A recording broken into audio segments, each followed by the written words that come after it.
Hello, baseball fans, and welcome to Sully Baseball Daily, the podcast we talk about baseball 365 days a year, unless it's a leap year, and then we're going to do another one. I've been doing this every single day since October 24th, 2012. It is now the 9th day of December 2016, and I'm your host, Paul Francis Sullivan. Please call me Sully.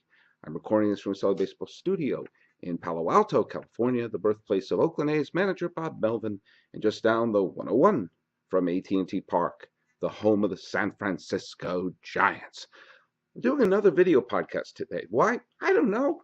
Felt like doing one. Maybe I'm going to have this be something I do a little more often. Doesn't have to be for a special occasion, like for episode number 1500. Maybe sometimes it's, hey, I'm just going to put this one on camera. So for most of you, you're going to be hearing it on your earbuds and listening to it on SoundCloud or iTunes or Stitcher or Podbean or any of those places. But I'm also going to be talking to you one-on-one. You see me, I see you. This is actually not going to be a sort of an evergreen podcast because this one is specific to some news that's going on in the game of baseball today and may not be super relevant 10, 15 months from now. But what the hey, might as well look at you and have a one-on-one conversation, because a strange piece of news that I was not expecting to happen came about through the interwebs today. And I discovered that Koji Uehara is in all probability going to sign with the world champion Chicago Cubs. So let me tell you something, friends. It's still weird to say the sentence, the world champion Chicago Cubs, but they are, and give them the credit for the credit that is due to them. Now, Koji looks like he's going to join the Cubs. Now, if you know me, and I know I do, you know that I'm a Boston Red Sox fan. I have been since the late 1970s. If you don't believe me, turn on HBO. You'll see me on The Curse of the Bambino. I'm a diehard Red Sox fan. And you also know that I have a fascination with those pitchers who are the ones on the mound when the World Series is clinched. That is, when I was a kid, growing up in the suburbs of Massachusetts, that was my great fantasy in baseball. It wasn't necessarily hitting the game-winning home run or making the game-saving catch or even throwing the no-hitter. It was being the guy out of the bullpen who came in, got the last outs, and got to be the one who celebrated. Now, for me, this celebration and wanting to be that guy, as I rub my nose, was Tug McGraw. Tug McGraw had a certain badass quality to him. When I grew up, he was a member of the Philadelphia Phillies. He began his career as a member of the New York Mets. But I remember as a Philly, and I really, really remember the final out of the 1980 World Series when he had his arms up in the air and Mike Schmidt jumped on him and all that other stuff. It made an impression on an 8-year-old Sully. And it became the thing I wish that I could do. It was a thing that I wish that I could experience. Of all the moments, it's that moment, the moment the ball leaves your hand and the championship is won. That, to me, is the ultimate experience.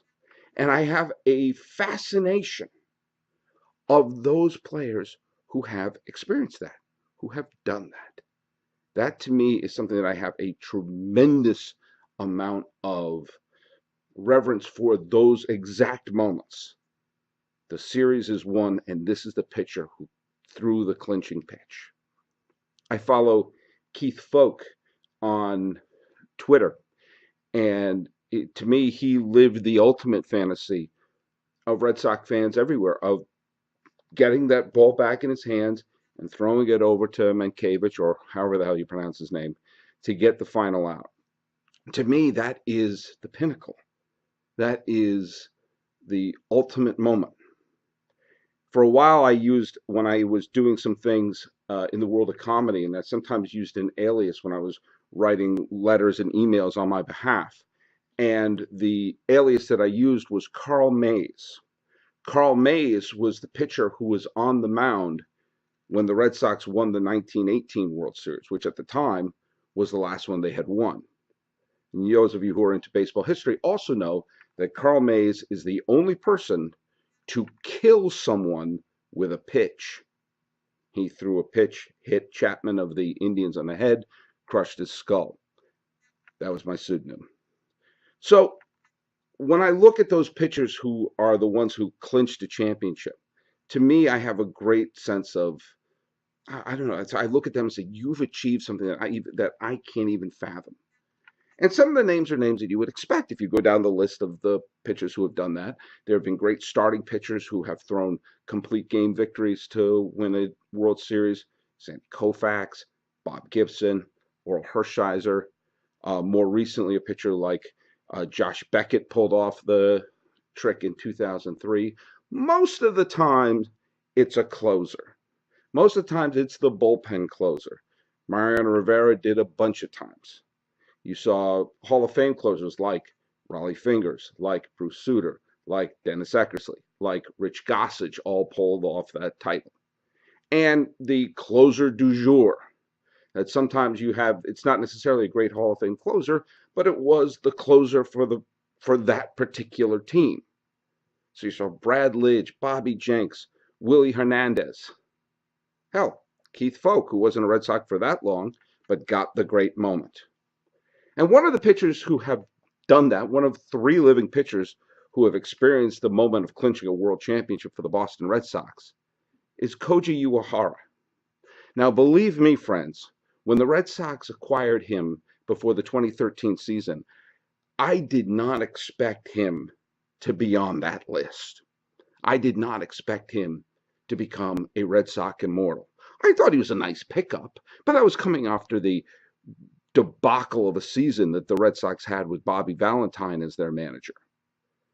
And basically my expectations were, don't be terrible on the field and off the field. Rise above terrible. And the 2013 Red Sox, which were filled with a bunch of players who were just really acquired for that year. It was basically a rebuilding season. So we get a bunch of players, not long-term deals, but just to fill in while we develop the team from within. That was the plan. And it happened to be the Red Sox won the World Series in a rebuilding year. They won with those temporary players. And of all the players who were just plugged in there, who were kind of an afterthought to become a Red Sox legend, none bigger than Koji Uehara. He wasn't even the first choice to be the closer that year. That was Hanrahan. The second choice to be closer that year, that was Bailey. Third choice to be the closer that year, that was Tozawa. He was their fourth choice. Fourth choice. And he became the man on the mound, not only when they won the World Series in 2013, but was the ALCS MVP with a mind-bogglingly fantastic performance against the Detroit Tigers. And a wonderful piece of symbolism because the Tigers, they probably should have won that series. But we remember the Cop jumping up and the Ortiz home run, and some of us remember the Victorino grand slam in Game 6. Basically, they didn't win the pennant because they didn't have a closer, and the Red Sox had a great one. Koji Uehara, save for one weird home run by Jose Lobaton, dominated the entire postseason in 2013, and did so with a flair for the dramatic and a sense of fun. He laughed on the mound. When he picked off Colton Wong, there was a sense of joy. He couldn't quite high five right, but it didn't matter because he struck everybody out. And the Red Sox, for the first time, won a World Series in Fenway Park. It was Koji on the mound. And it was a wonderful feeling. And of course, he had several fine seasons after that. But off he goes. He's in his 40s. Relievers in their 40s, you know what? They don't tend to go that long in their career. And one thing the Red Sox have is a complete lack of sentimentality. I know that sounds contradictory because the Red Sox have this aura of being kind of the hometown team and the traditional team in New England and lobsters and all that crap. But the fact of the matter is, the Red Sox have all the sentimentality of Michael Corleone at the baptism in The Godfather. They have no sentimentality. They'll let people walk. They'll let people go because they are looking for the long term. They would rather have someone fold up like a tent on someone else's dime and build towards making a good quality team. And you saw that exact thing happen with the 2013 Red Sox. There was not a lot of sentimentality to a team that was a huge sentimental favorite in Boston in the wake of the marathon bombing and Ortiz saying this is our fucking city and everything like that. It was a team that they knew this is temporary. These players are not here for the long term. Johnny Gomes was gone by the end of the next year. John Lester was traded away. Victorino, David Ross, all these players who were, cobbled together to win, they weren't cobbled together to win a championship. That just was a wonderful byproduct. And it so happened Koji stuck around for a couple more years and got to play in another postseason series. But it's time to go, and I think Red Sox fans have to say, hey, Koji, the memories and the glory of that 2013 season, I'll never forget it. I'll never take it for granted. It was pretty incredible. And I feel so thrilled that a player who was basically acquired to be like, hey, we'll get some bullpen depth. Maybe he'll be a decent middle reliever. Oh, wait, no, he's a legend. Forget never having to buy a drink in New England. Koji doesn't have to buy a house in New England. I'm sure if he wants to go to Framingham, there is a house that someone's like, Koji Uehara, here's your house. It's near Shoppers World. So Koji looks like he's off to the Cubs. And an interesting thing about the Cubs, the defending world champion Cubs. Now they let Aroldis Chapman walk and have him go to the New York Yankees. If you've been following this podcast, and I know I have, I'm no fan of Aroldis Chapman. I'm no fan of wanting to glorify domestic violence abusers. And I actually rooted against the Cubs in the World Series, partly because I'm a huge Terry Francona fan, but also because, as I said earlier, I have such a reverence for that image of the player who was jumping up and down on the mound when the World Series is won. Forgive me, I didn't want to be looking at the image of Chapman being celebrated for the rest of my life.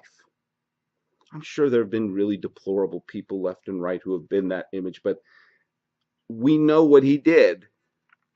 And quite frankly, I wasn't in the mood to celebrate him. Now, as it turned out, Chapman wet the bed in Game 7 of the World Series and almost coughed up the entire series to the Cleveland Indians. And when it went to the extra innings, Carl Edwards Jr. got the chance to close it out.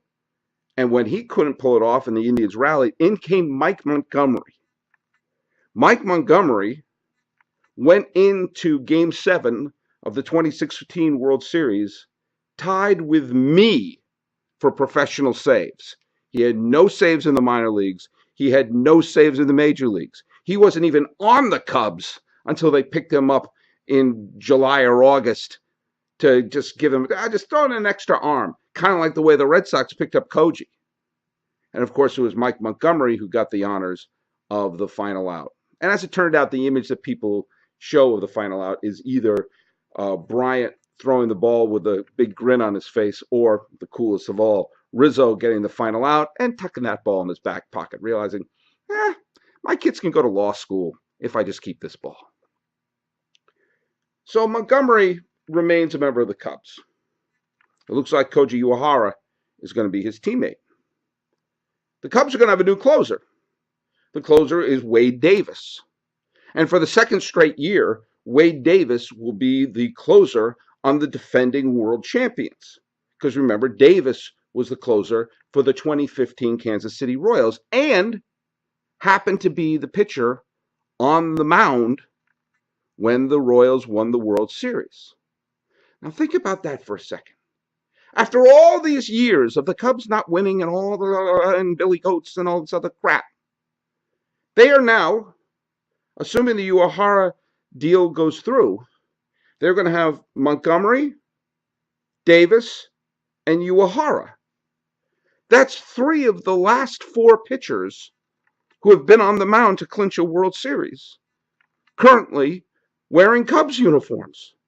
Now, the other pitcher of the last four is Madison Bumgarner, who came out of the bullpen and pitched that mind-boggling game against the Kansas City Royals to finish up Game 7 of the 2014 World Series. I'm going to go out on a limb and say I don't think the Giants are going to wind up trading Madison Bumgarner to the Cubs. So they may have to be satisfied with only having 3 of the last 4. But wait a second. Wait a second. 3 of the last 4. Why not 4 of the last 5? What are you talking about, Sully? Sergio Romo.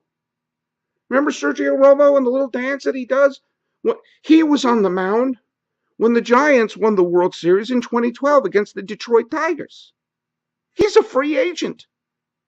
And look, he didn't exactly burn down the house in 2016. In fact, no Giant reliever did, quite frankly. But why not go to the Cubs? And you'd have Koji, you'd have Montgomery, you'd have Davis, you'd have Romo, all sitting in the bullpen saying, like, hey, when you clinched the World Series, how did it feel like to you? I feel great. What about you? It feels great to me. That's pretty cool. Oh, wait a second. Instead of 4 of the last 5, why not 5 of the last 6? Jason Motte. Now, Jason Motte played with the Cubs in 2015, but he was a member of the 2011 St. Louis Cardinals. And with all the weird injuries and mixing and matching they had in their bullpen that year, it turned out that Motte, by pulling the short straw, was the closer when they were in the World Series. So in that wonderful World Series against Texas, it was Jason Motte on the mound. Now, he's in Colorado. Now, Colorado is not going to win anything this year. And I have a feeling that if you trade the Colorado Rockies, a decent single-A pitcher, and I don't know, some mayonnaise, you could probably get Jason Motte. Without much effort, signing Romo, who has no draft pick attachment, won't cost tremendous, probably looking for a 1-year deal, and, looking in your drawer and whatever you have in there, trading that to Colorado, you could have Montgomery, you could have Davis, you could have Uehara, you could have Romo, you could have Motte, all in the same bullpen in this weird collection of pitchers who know that experience of, this is when I was clinching a world championship. Let's go back. Brian Wilson. I think Brian Wilson's done. Mariano Rivera. Get Mariano Rivera out of now. He's not going to come out of retirement. If I wouldn't him, I wouldn't do that either. Brad Lidge?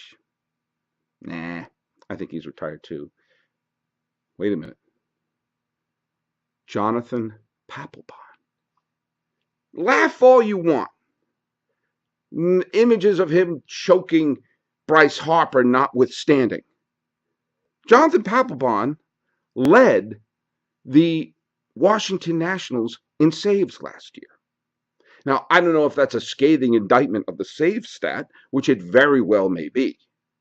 But the simple fact of the matter is this. Papelbon is also a free agent. And I'm going to also make a mild prediction here that signing Jonathan Papelbon won't exactly break the bank. He already broke Philadelphia's bank. And I'm sure he'd like to latch on with a contender right now. So, without much effort and without much imagination, you could have a bullpen that features Davis, Uehara, Montgomery, Romo, Motte, and Papelbon. Will that be a great bullpen? I don't know. It'll be an interesting one. And when you keep in mind that never, ever in the history of baseball has a pitcher clinched a world championship, been that pitcher on the mound for one team, and then wound up doing it for another franchise. That's never happened before. There have been a handful of pitchers who have won postseason series. Eckersley, Gossage, Tug McGraw, as I said before. There's a few others, a couple of weird ones like Joe Borowski, Papa Grande, Jose Valverde, Randy Myers. There's a few who have done it, like a postseason here and a postseason there, like a division series or an ALCS, or Rob Nen did it with the Marlins and the Giants. Okay, there have been a handful of people who have done that, but no one's done it in the World Series. Nobody's done in the World Series with two different franchises. So why not stock up your bullpen? And if the Cubs wind up winning the World Series in 2017, which they have a pretty good chance of doing, you could say, yeah, we got a guy who's done it with two different franchises. Would anyone really care? I would. And that's infinitely more than nobody. And chances are, it's a wide, wide world out there. Chances are, someone watching this video right now would care too. So Koji, I don't know Japanese. I'll say sayonara, say thank you, is it konnichiwa? Don't know any Japanese. But I will say thank you. Is it domo arigato? All of my Japanese has been learned from the song Mr. Roboto by Styx, of which I do not have the rights to play here, and I don't want YouTube to shut me down. But what I'll say to that is, go to sullybaseball.com, like me on Facebook, subscribe on iTunes, SoundCloud, YouTube, Twitter, Stitcher, Instagram. I'm everywhere. The music is by Ted Thacker and Patrick Kaliski. If you want to be old school, send me an email at info@sullybaseball.com. This has been the Sully Baseball Daily Podcast, doing it on video. I'm your host, Paul Francis Sullivan. Please call me Sully.